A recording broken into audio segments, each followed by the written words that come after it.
Itu satu. Yang kedua, kalau uang udah bekerja untuk kita, itu udah canggih dan itu udah teknologi paten, betul Pak?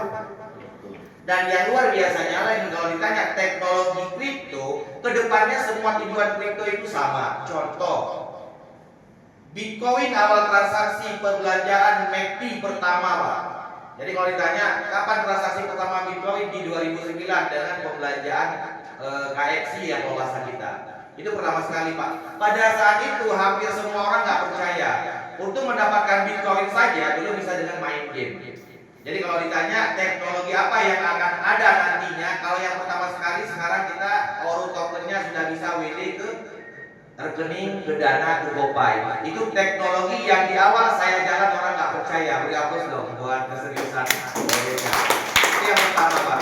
Jadi kalau ditanya di awalnya Oro token, orang yang nggak percaya, orang yang menghina, orang yang menjatuhkan. Tapi hari ini saya buktikan 3 bulan sampai hari ini komunitas semakin berkembang. Pertanyaan satu lagi yang lebih mendasar secara logika. Untuk menjadi mantan, waktu menjadi Pak Camat, Kapolsek, Pak Wali Negeri, orangnya harus cerdas atau enggak boleh? Harus cerdas. Beliau Pak Wali, kalau seandainya beliau enggak cerdas dan enggak bisa melihat tujuan dari bisnis ini, mungkin enggak beliau bergabung? Setuju maksudnya? Nah kalau misalkan ditanya, Pak, yang saya jelaskan untuk bisnis ini apa? Saya hanya mengajak orang untuk pandai dan orang paham tentang kripto. Itu yang saya arahi. Apakah di sini ada iming-iming? Tidak. Kalau saya kasih iming-iming, saya yakin di Solo nggak akan booming. Setuju? Setuju. Dari 3 bulan yang lalu saya prospek, saya hanya mengajak orang bagaimana kerja cerdas. Bagaimana kita membuat uang yang kerja untuk kita.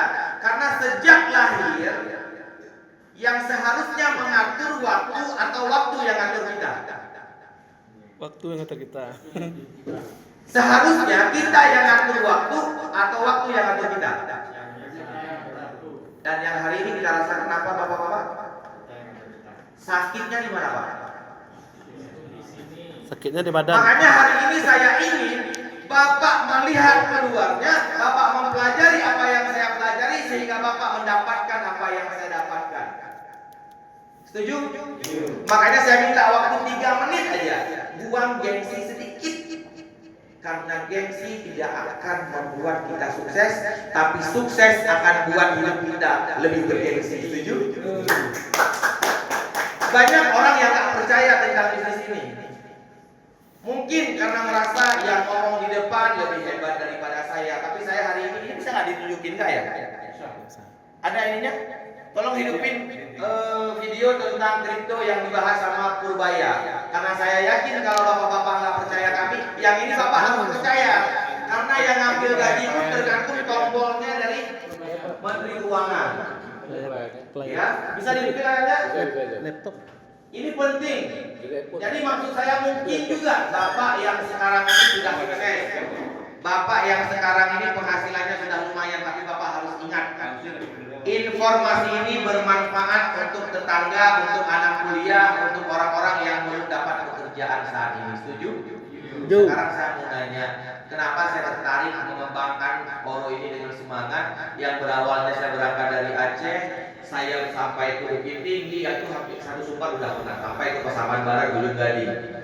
Tujuannya satu Pak, mudah-mudahan dengan konsep ini yang bisa, konsepnya sama, modal sekecil-kecilnya, keuntungan sebesar-besarnya. Jadi semua kalangan bisa Pak. Misalkan modalnya kecil, boleh main kecil. Oh saya belum berani ngajak orang, udah kita pasif.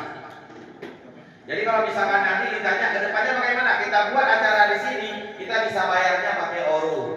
Semua kegiatan, kalau misalkan contoh, ada orang yang punya kafe, dia jadi member, berarti dia bisa terima token Oro. Itu adalah teknologi-teknologi yang kedepannya. Mungkin dengan jawaban saya Bapak puas, atau ada yang mau ditambah?